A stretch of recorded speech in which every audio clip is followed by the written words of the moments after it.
नमस्कार विद्यार्थी मित्रों, आज हम रोकड़ बही में आगे दो खानों वाली रोकड़ बही के बारे में अभ्यास करेंगे। तो यहाँ पे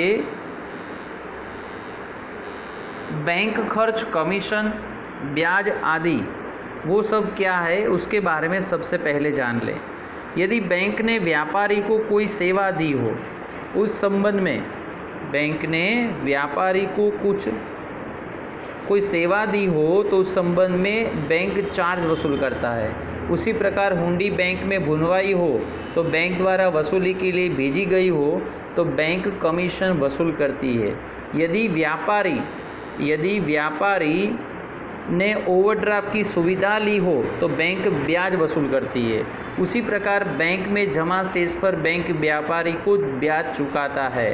यानी कि bank charge, bank commission, overdraft का ब्याज आदि व्यापारी के लिए खर्च है। इसीलिए रोकड़ बही में व्यय पक्ष में अर्थात कि जमा पक्ष में बैंक खाना में दर्शाया जाता है, जबकि शेष प्राप्त हो तो ब्याज पर व्यापारी के लिए उपज है, इसलिए रोकड़ बही में आय पक्ष में दर्शाया जाता है। यानी कि बैंक हमारे खाते में से अगर पैसे माइनस करती यानी कि घटाती है तो हम उधार करेंगे, बैंक शेष कम हो तो उधार करेंगे और बढ़े तो जमा करेंगे। यहाँ पे उदाहरण नंबर 4 में देखो कि निम्नलिखित व्यवहारों पर से धर्मिष्ठा की रोकड़ और बैंक खानों वाली रोकड़ बही तैयार कीजिए। तो मई 1 रोकड़ शेष और बैंक ओवरड्राफ्ट दिया गया है आपको। रोकड़ शेष वो उधार पक्ष में लिखेंगे, शेष आगे लाए। लेकिन मित्रों बैंक ओवरड्राफ्ट की जमा शेष होती है तो उसे जमा पक्ष में लिखेंगे, शेष आगे लाए, लेकिन बैंक के कॉलम में लिखेंगे। फिर से एक बार समझ लो, अगर बैंक शेष बढ़े तो हम उधार पक्ष में लिखेंगे, फिर से बढ़े तो उधार पक्ष में लिखेंगे, और घटे यानी कि कम हो तो जमा पक्ष में लिखेंगे। फिर से एक बार, बैंक शेष हमारी बढ़े तो उधार पक्ष में लिखेंगे और घटे तो हम जमा पक्ष में लिखेंगे। आगे देखें तो यहाँ पे आगे के व्यवहार देखो। यहाँ धर्मिष्ठा की मई 2015 की रोकड़ बही में अभी जो मैंने आपको बताया वो व्यवहार यहाँ पे लिखा हुआ है। देखो तो ये रहा व्यवहार, शेष आगे लाए 7000 और शेष आगे ले गए 2500। रोकड़ खाता में उधार पक्ष में है, बैंक में जमा पक्ष में है। मित्रों रोकड़ की हमेशा उधार ही शेष होती है, लेकिन बैंक की उधार भी होती है और जमा भी होती है। तो हमें कैसे पता चले कि बैंक में उधार पक्ष में लिखना है या जमा पक्ष में? तो बैंक शेष दी जाए तो उधार पक्ष में लिखना है और बैंक को ओवरड्राफ्ट दिया जाए तो जमा पक्ष में लिखना है, लेकिन लिखना होता है शेष आगे लाए। अब जिन व्यवहारों से हमें पैसे की आय होगी वो उधार पक्ष में लिखेंगे और जिससे पैसों का व्यय होगा वो जमा पक्ष में लिखेंगे। व्यवहारों को शांति से समझे। तो यहाँ सबसे पहला व्यवहार है 2 तारीख का। रुपये 7000 का माल उर्वशी को बेचा, उसके पास से क्रॉस चेक मिला जिसे बैंक में भरा।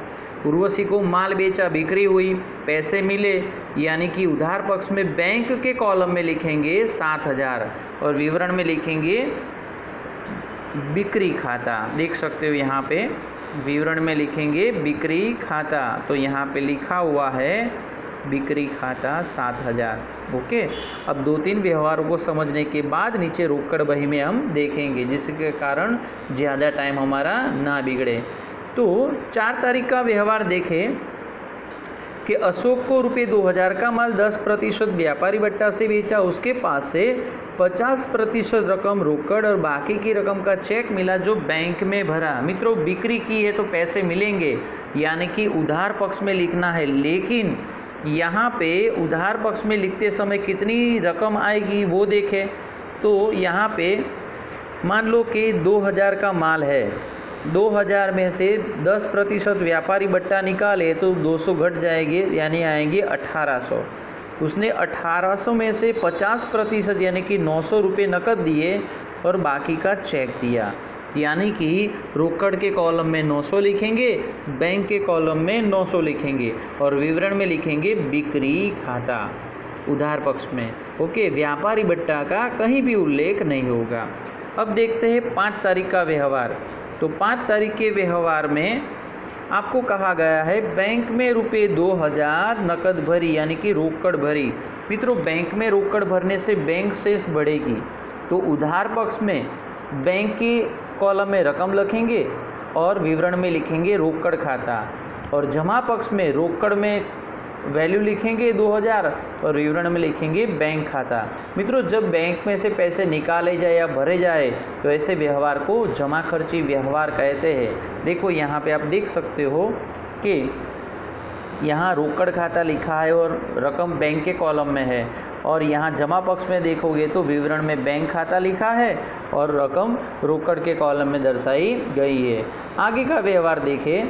रुपये 5000 का यंत्र खरीदा, जरूरी रकम का चेक लिख कर दिया।